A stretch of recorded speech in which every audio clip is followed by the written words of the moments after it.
Then Jehoshaphat rested with his ancestors and was buried with them in the city of David, and Jehoram, his son, succeeded him as king. Jehoram's brothers, the sons of Jehoshaphat, were Azariah, Jehiel, Zechariah, Azariahu, Michael, and Shephatiah. All these were sons of Jehoshaphat, king of Israel. Their father had given them many gifts of silver and gold and articles of value, as well as fortified cities in Judah. But he had given the kingdom to Jehoram, because he was his firstborn son. When Jehoram established himself firmly over his father's kingdom, he put all his brothers to the sword, along with some of the officials of Israel. Jehoram was 32 years old when he became king, and he reigned in Jerusalem 8 years. He followed the ways of the kings of Israel, as the house of Ahab had done, for he married a daughter of Ahab. He did evil in the eyes of the Lord. Nevertheless, because of the covenant the Lord had made with David, the Lord was not willing to destroy the house of David. He had promised to maintain a lamp for him and his descendants forever. In the time of Jehoram, Edom rebelled against Judah and set up its own king. So Jehoram went there with his officers and all his chariots. The Edomites surrounded him and his chariot commanders, but he rose up and broke through by night. To this day Edom has been in rebellion against Judah. Libnah revolted at the same time, because Jehoram had forsaken the Lord, the God of his ancestors. He had also built high places on the hills of Judah, and had caused the people of Jerusalem to prostitute themselves, and had led Judah astray. Jehoram received a letter from Elijah the prophet, which said, "This is what the Lord, the God of your father David, says. You have not followed the ways of your father Jehoshaphat, or of Asa, king of Judah, but you have followed the ways of the kings of Israel. You have led Judah and the people of Jerusalem to prostitute themselves, just as the house of Ahab did. You have also murdered your own brothers, members of your own family, men who were better than you. So now the Lord is about to strike your people, your sons, your wives, and everything that is yours with a heavy blow. You yourself will be very ill with a lingering disease of the bowels, until the disease causes your bowels to come out." The Lord aroused against Jehoram the hostility of the Philistines and of the Arabs who lived near the Cushites. They attacked Judah, invaded it, and carried off all the goods found in the king's palace, together with his sons and wives. Not a son was left to him except Ahaziah, the youngest. After all this, the Lord afflicted Jehoram with an incurable disease of the bowels. In the course of time, at the end of the 2nd year, his bowels came out because of the disease, and he died in great pain. His people made no funeral fire in his honor, as they had for his predecessors. Jehoram was 32 years old when he became king, and he reigned in Jerusalem 8 years. He passed away to no one's regret, and was buried in the city of David, but not in the tombs of the kings. The people of Jerusalem made Ahaziah, Jehoram's youngest son, king in his place, since the raiders who came with the Arabs into the camp had killed all the older sons. So Ahaziah, son of Jehoram, king of Judah, began to reign. Ahaziah was 22 years old when he became king, and he reigned in Jerusalem 1 year. His mother's name was Athaliah, a granddaughter of Omri. He too followed the ways of the house of Ahab, for his mother encouraged him to act wickedly. He did evil in the eyes of the Lord, as the house of Ahab had done, for after his father's death they became his advisers to his undoing.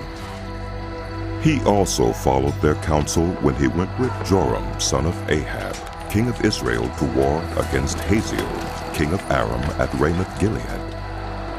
The Arameans wounded Joram, so he returned to Jezreel to recover from the wounds they had inflicted on him at Ramoth in his battle with Hazael, king of Aram. Then Ahaziah, son of Jehoram, king of Judah, went down to Jezreel to see Joram, son of Ahab, because he had been wounded. Through Ahaziah's visit to Joram, God brought about Ahaziah's downfall. When Ahaziah arrived, he went out with Joram to meet Jehu, son of Nimshi, whom the Lord had anointed to destroy the house of Ahab. While Jehu was executing judgment on the house of Ahab, he found the officials of Judah and the sons of Ahaziah's relatives who had been attending Ahaziah, and he killed them. He then went in search of Ahaziah, and his men captured him while he was hiding in Samaria. He was brought to Jehu and put to death. They buried him, for they said, "He was a son of Jehoshaphat, who sought the Lord with all his heart." So there was no one in the house of Ahaziah powerful enough to retain the kingdom. When Athaliah, the mother of Ahaziah, saw that her son was dead, she proceeded to destroy the whole royal family of the house of Judah. But Jehoshaphat, the daughter of King Jehoram, took Joash, son of Ahaziah, and stole him away from among the royal princes who were about to be murdered, and put him and his nurse in a bedroom.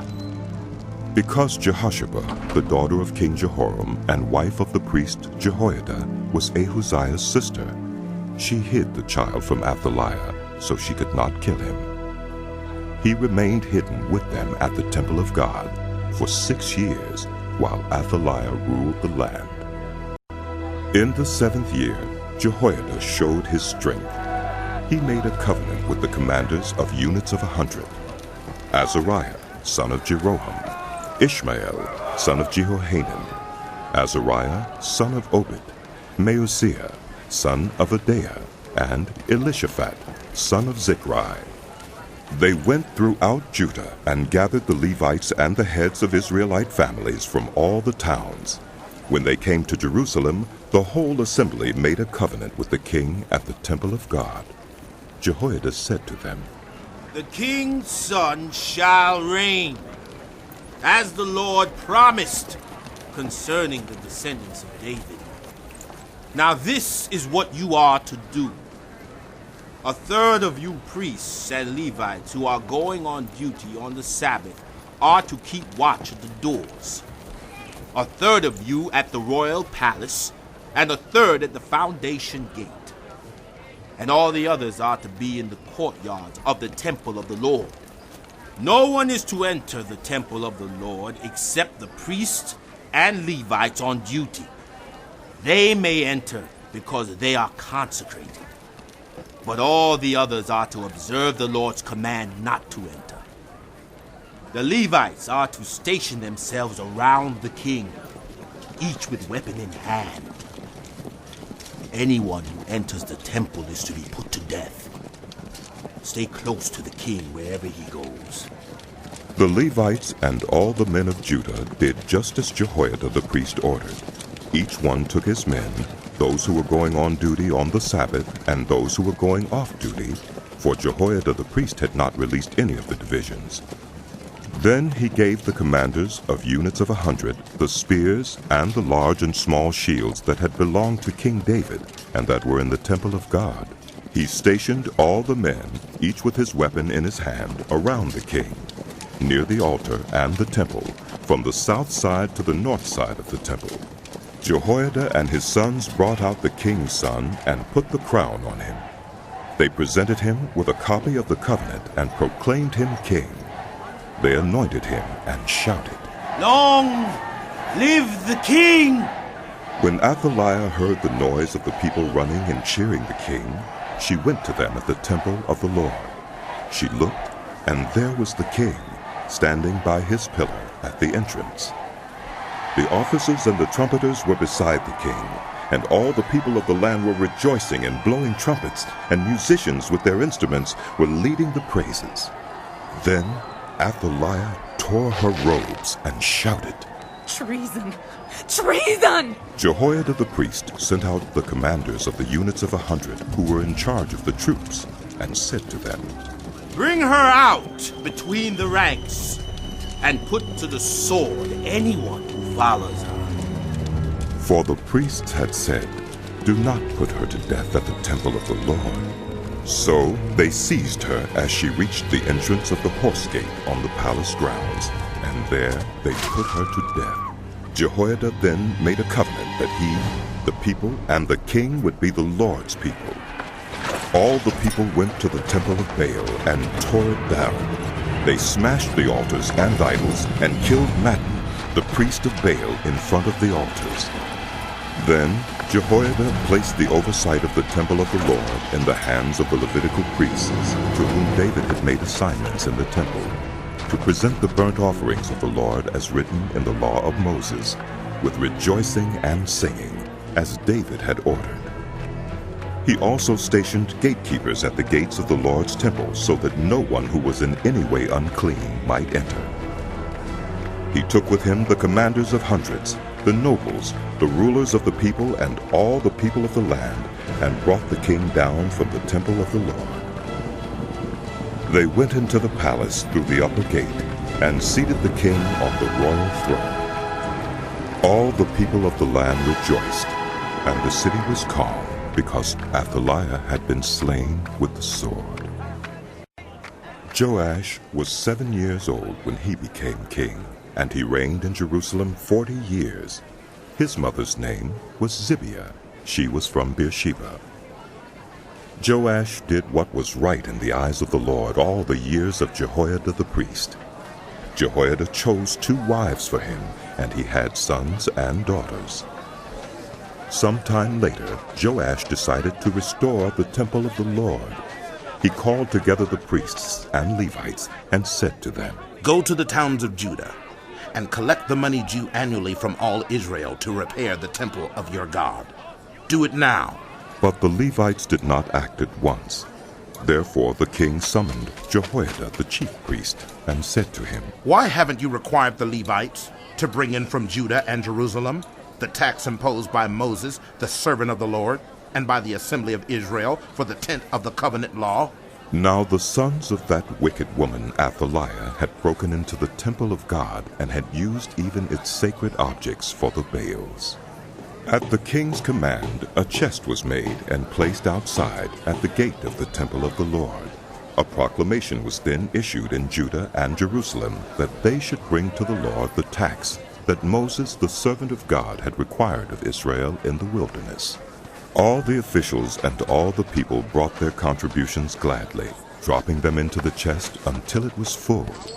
Whenever the chest was brought in by the Levites to the king's officials, and they saw that there was a large amount of money, the royal secretary and the officer of the chief priest would come and empty the chest and carry it back to its place. They did this regularly and collected a great amount of money. The king and Jehoiada gave it to those who carried out the work required for the temple of the Lord. They hired masons and carpenters to restore the Lord's temple, and also workers in iron and bronze to repair the temple. The men in charge of the work were diligent, and the repairs progressed under them. They rebuilt the temple of God according to its original design and reinforced it. When they had finished, they brought the rest of the money to the king and Jehoiada, and with it were made articles for the Lord's temple, articles for the service and for the burnt offerings, and also dishes and other objects of gold and silver. As long as Jehoiada lived, burnt offerings were presented continually in the temple of the Lord. Now Jehoiada was old and full of years, and he died at the age of 130. He was buried with the kings in the city of David because of the good he had done in Israel for God and his temple. After the death of Jehoiada, the officials of Judah came and paid homage to the king, and he listened to them. They abandoned the temple of the Lord, the God of their ancestors, and worshipped Asherah poles and idols. Because of their guilt, God's anger came on Judah and Jerusalem. Although the Lord sent prophets to the people to bring them back to him, and though they testified against them, they would not listen. Then the Spirit of God came on Zechariah, son of Jehoiada the priest. He stood before the people and said, "This is what God says. Why do you disobey the Lord's commands? You will not prosper. Because you have forsaken the Lord, he has forsaken you. But they plotted against him, and by order of the king, they stoned him to death in the courtyard of the Lord's temple. King Joash did not remember the kindness Zechariah's father, Jehoiada, had shown him, but killed his son, who said as he lay dying, May the Lord see this and call you to account. At the turn of the year, the army of Aram marched against Joash. It invaded Judah and Jerusalem and killed all the leaders of the people. They sent all the plunder to their king in Damascus. Although the Aramean army had come with only a few men, the Lord delivered into their hands a much larger army. Because Judah had forsaken the Lord, the God of their ancestors, judgment was executed on Joash. When the Arameans withdrew, they left Joash severely wounded. His officials conspired against him for murdering the son of Jehoiada the priest, and they killed him in his bed. So he died and was buried in the city of David, but not in the tombs of the kings. Those who conspired against him were Zabad, son of Shimeath, an Ammonite woman, and Jehozabad, son of Shimrith, a Moabite woman. The account of his sons, the many prophecies about him, and the record of the restoration of the temple of God are written in the annotations on the book of the kings. And Amaziah, his son, succeeded him as king. Amaziah was 25 years old when he became king, and he reigned in Jerusalem 29 years. His mother's name was Jehoadan. She was from Jerusalem. He did what was right in the eyes of the Lord, but not wholeheartedly. After the kingdom was firmly in his control, he executed the officials who had murdered his father, the king. Yet he did not put their children to death, but acted in accordance with what is written in the law in the book of Moses, where the Lord commanded, Parents shall not be put to death for their children, nor children be put to death for their parents. Each of you will die for your own sin. Amaziah called the people of Judah together and assigned them according to their families to commanders of thousands and commanders of hundreds for all Judah and Benjamin. He then mustered those 20 years old or more and found that there were 300,000 men fit for military service, able to handle the spear and shield. He also hired 100,000 fighting men from Israel for 100 talents of silver. But a man of God came to him and said, Your Majesty, these troops from Israel must not march with you, for the Lord is not with Israel, not with any of the people of Ephraim. Even if you go and fight courageously in battle, God will overthrow you before the enemy, for God has the power to help or to overthrow.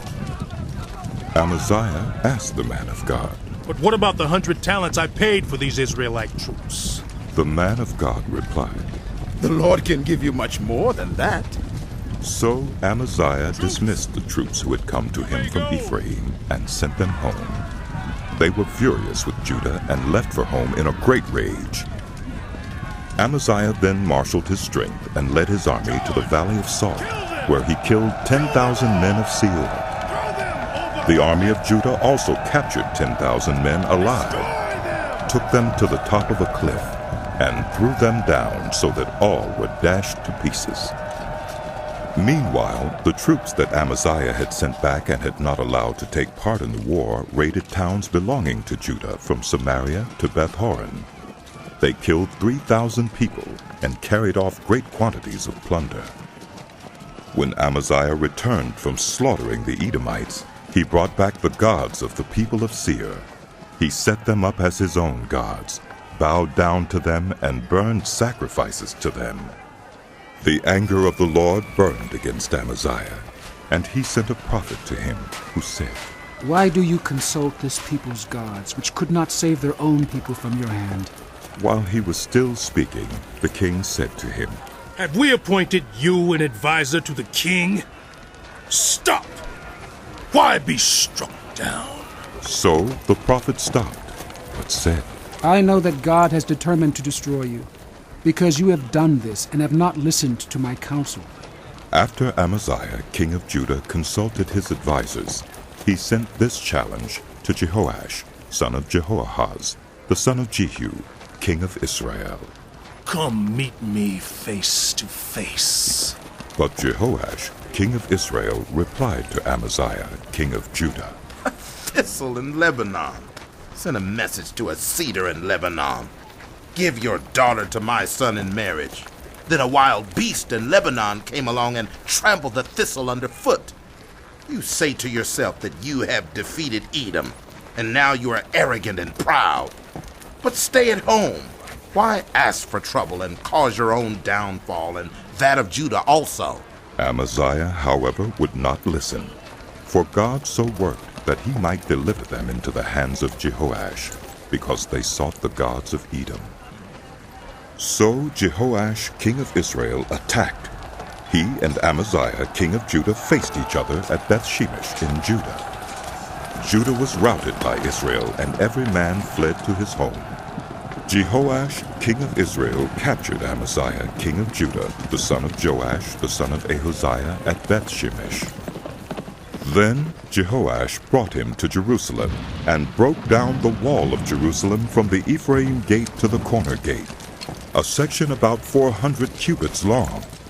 He took all the gold and silver, and all the articles found in the temple of God that had been in the care of Obed-Edom, together with the palace treasures and the hostages, and returned to Samaria.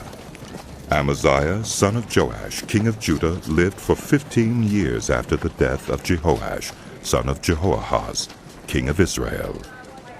As for the other events of Amaziah's reign, from beginning to end, are they not written in the book of the kings of Judah and Israel? From the time that Amaziah turned away from following the Lord, they conspired against him in Jerusalem, and he fled to Lachish. But they sent men after him to Lachish, and killed him there. He was brought back by horse, and was burned with his ancestors in the city of Judah. Then all the people of Judah took Uzziah, who was 16 years old, and made him king in place of his father Amaziah. He was the one who rebuilt Elath and restored it to Judah, after Amaziah rested with his ancestors. Uzziah was 16 years old when he became king, and he reigned in Jerusalem 52 years. His mother's name was Jechaliah. She was from Jerusalem. He did what was right in the eyes of the Lord, just as his father Amaziah had done. He sought God during the days of Zechariah, who instructed him in the fear of God. As long as he sought the Lord, God gave him success. He went to war against the Philistines and broke down the walls of Gath, Jabneh, and Ashdod. He then rebuilt towns near Ashdod and elsewhere among the Philistines. God helped him against the Philistines and against the Arabs who lived in Gur-baal, and against the Meunites. The Ammonites brought tribute to Uzziah, and his fame spread as far as the border of Egypt, because he had become very powerful. Uzziah built towers in Jerusalem at the corner gate, at the valley gate, and at the angle of the wall, and he fortified them. He also built towers in the wilderness, and dug many cisterns, because he had much livestock in the foothills and in the plain. He had people working his fields and vineyards in the hills and in the fertile lands, for he loved the soil. Uzziah had a well-trained army, ready to go out by divisions according to their numbers, as mustered by Jeiel, the secretary, and Maaseiah, the officer under the direction of Hananiah, one of the royal officials. The total number of family leaders over the fighting men were 2,600. Under their command was an army of 307,500 men, trained for war, a powerful force to support the king against his enemies. Uzziah provided shields, spears, helmets, coats of armor, bows, and sling stones for the entire army. In Jerusalem he made devices designed by skilled workers for use on the towers and on the corner defenses, so that soldiers could shoot arrows and hurl large stones from the walls. His fame spread far and wide, for he was greatly helped until he became powerful. But after Uzziah became powerful, his pride led to his downfall. He was unfaithful to the Lord his God, and entered the temple of the Lord to burn incense on the altar of incense. Azariah the priest, with 80 other courageous priests of the Lord, followed him in. They confronted King Uzziah and said, "It is not right for you, Uzziah, to burn incense to the Lord. That is for the priests, the descendants of Aaron, who have been consecrated to burn incense. Leave the sanctuary, for you have been unfaithful, and you will not be honored by the Lord God." Uzziah, who had a censer in his hand ready to burn incense, became angry. While he was raging at the priests in their presence before the incense altar in the Lord's temple, leprosy broke out on his forehead. When Azariah the chief priest and all the other priests looked at him, they saw that he had leprosy on his forehead, so they hurried him out. Indeed, he himself was eager to leave, because the Lord had afflicted him. King Uzziah had leprosy until the day he died. He lived in a separate house, leprous and excluded from the temple of the Lord. Jotham, his son, had charge of the palace and governed the people of the land. The other events of Uzziah's reign from beginning to end are recorded by the prophet Isaiah, son of Amos. Uzziah rested with his ancestors and was buried near them in a cemetery that belonged to the kings. For people said, "He had leprosy." And Jotham, his son, succeeded him as king. Jotham was 25 years old when he became king, and he reigned in Jerusalem 16 years. His mother's name was Jerusha, daughter of Zadok. He did what was right in the eyes of the Lord, just as his father Uzziah had done. But unlike him, he did not enter the temple of the Lord. The people, however, continued their corrupt practices. Jotham rebuilt the upper gate of the temple of the Lord and did extensive work on the wall at the hill of Ophel. He built towns in the hill country of Judah and forts and towers in the wooded areas. Jotham made war on the king of the Ammonites and conquered them. That year the Ammonites paid him 100 talents of silver, 10,000 cores of wheat, and 10,000 cores of barley. The Ammonites brought him the same amount also in the second and third years. Jotham grew powerful because he walked steadfastly before the Lord his God. The other events in Jotham's reign, including all his wars and the other things he did, are written in the book of the kings of Israel and Judah. He was 25 years old when he became king, and he reigned in Jerusalem 16 years. Jotham rested with his ancestors and was buried in the city of David, and Ahaz, his son, succeeded him as king. Ahaz was 20 years old when he became king, and he reigned in Jerusalem 16 years. Unlike David his father, he did not do what was right in the eyes of the Lord. He followed the ways of the kings of Israel, and also made idols for worshiping the Baals. He burned sacrifices in the valley of Ben-Hinnom, and sacrificed his children in the fire, engaging in the detestable practices of the nations the Lord had driven out before the Israelites. He offered sacrifices and burned incense at the high places, on the hilltops, and under every spreading tree. Therefore the Lord his God delivered him into the hands of the king of Aram. The Arameans defeated him and took many of his people as prisoners and brought them to Damascus. He was also given into the hands of the king of Israel, who inflicted heavy casualties on him. In one day, Pekah, son of Remaliah, killed 120,000 soldiers in Judah, because Judah had forsaken the Lord, the God of their ancestors. Zichri, an Ephraimite warrior, killed Maaseiah, the king's son. Azrikam, the officer in charge of the palace, and Elkanah, second to the king. The men of Israel took captive from their fellow Israelites in Judah 200,000 wives, sons, and daughters. They also took a great deal of plunder, which they carried back to Samaria. But a prophet of the Lord named Oded was there, and he went out to meet the army when it returned to Samaria. He said to them, Because the Lord, the God of your ancestors, was angry with Judah, he gave them into your hand. But you have slaughtered them in a rage that reaches to heaven. And now you intend to make the men and women of Judah and Jerusalem your slaves.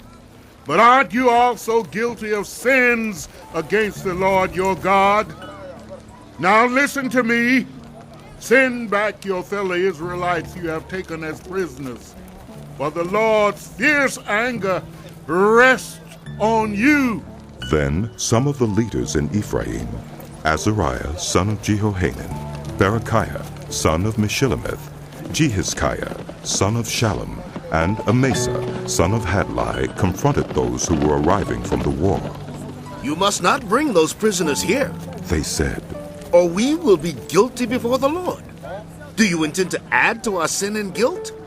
For our guilt is already great, and his fierce anger rests on Israel. So the soldiers gave up the prisoners and plunder in the presence of the officials and all the assembly. The men designated by name took the prisoners, and from the plunder they clothed all who were naked. They provided them with clothes and sandals, food and drink, and healing balm. All those who were weak they put on donkeys. So they took them back to their fellow Israelites at Jericho, the city of palms, and returned to Samaria. At that time King Ahaz sent to the kings of Assyria for help.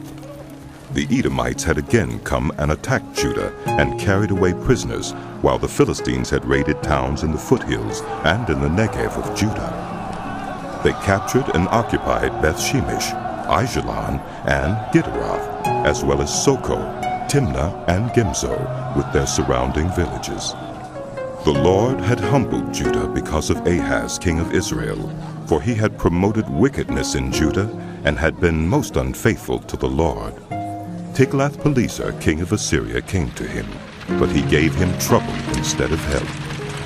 Ahaz took some of the things from the temple of the Lord, and from the royal palace, and from the officials, and presented them to the king of Assyria. But that did not help him. In his time of trouble, King Ahaz became even more unfaithful to the Lord. He offered sacrifices to the gods of Damascus, who had defeated him, for he thought, Since the gods of the kings of Aram have helped them, I will sacrifice to them so they will help me. But they were his downfall and the downfall of all Israel. Ahaz gathered together the furnishings from the temple of God and cut them in pieces. He shut the doors of the Lord's temple and set up altars at every street corner in Jerusalem.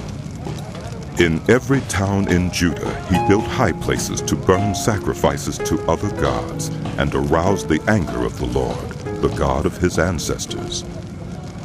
The other events of his reign and all his ways from beginning to end are written in the book of the kings of Judah and Israel. Ahaz rested with his ancestors and was buried in the city of Jerusalem, but he was not placed in the tombs of the kings of Israel. And Hezekiah his son succeeded him as king. Hezekiah was 25 years old when he became king, and he reigned in Jerusalem 29 years. His mother's name was Abijah, daughter of Zechariah. He did what was right in the eyes of the Lord, just as his father David had done. In the first month of the first year of his reign, he opened the doors of the temple of the Lord and repaired them.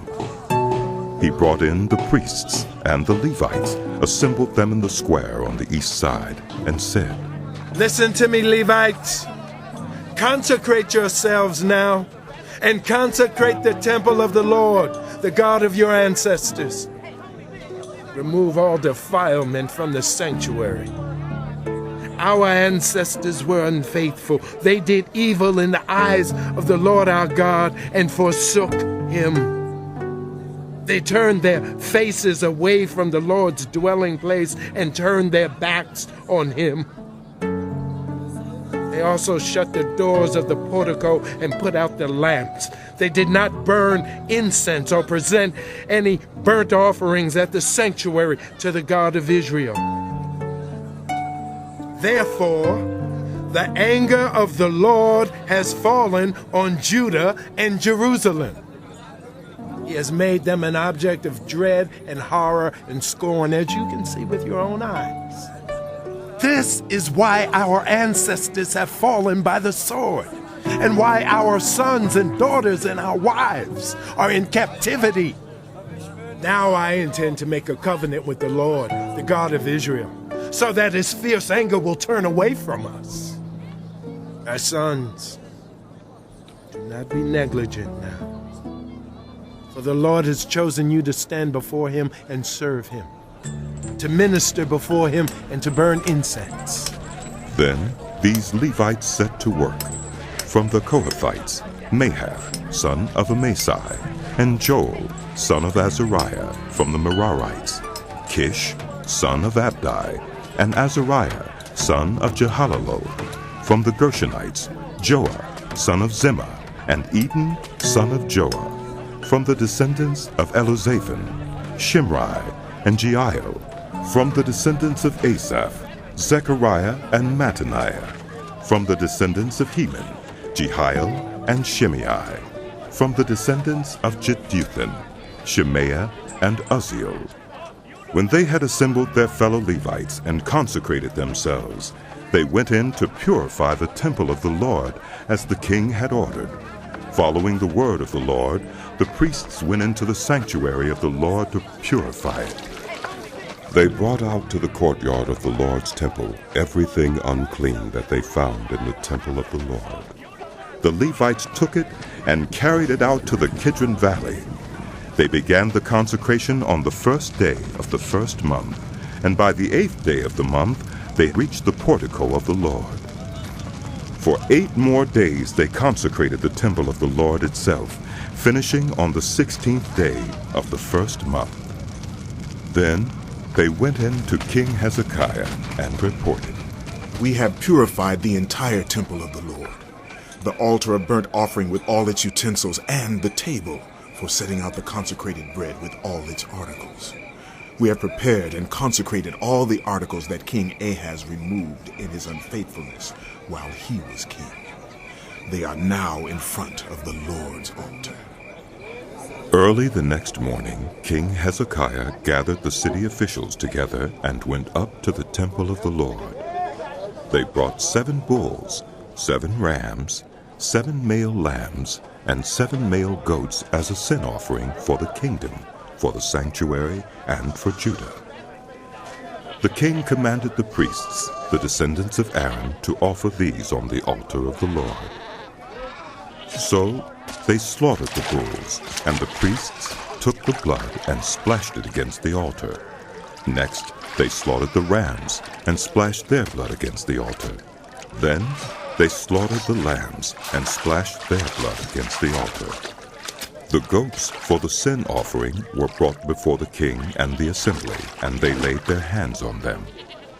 The priests then slaughtered the goats and presented their blood on the altar for a sin offering to atone for all Israel, because the king had ordered the burnt offering and the sin offering for all Israel. He stationed the Levites in the temple of the Lord with cymbals, harps, and lyres, in the way prescribed by David and Gad, the king's seer, and Nathan the prophet. This was commanded by the Lord through his prophets. So the Levites stood ready with David's instruments, and the priests with their trumpets. Hezekiah gave the order to sacrifice the burnt offering on the altar. As the offering began, singing to the Lord began also, accompanied by trumpets, and the instruments of David, king of Israel. The whole assembly bowed in worship, while the musicians played and the trumpets sounded. All this continued until the sacrifice of the burnt offering was completed. When the offerings were finished, the king and everyone present with him knelt down and worshipped. King Hezekiah and his officials ordered the Levites to praise the Lord with the words of David and of Asaph the seer. So they sang praises with gladness and bowed down and worshipped.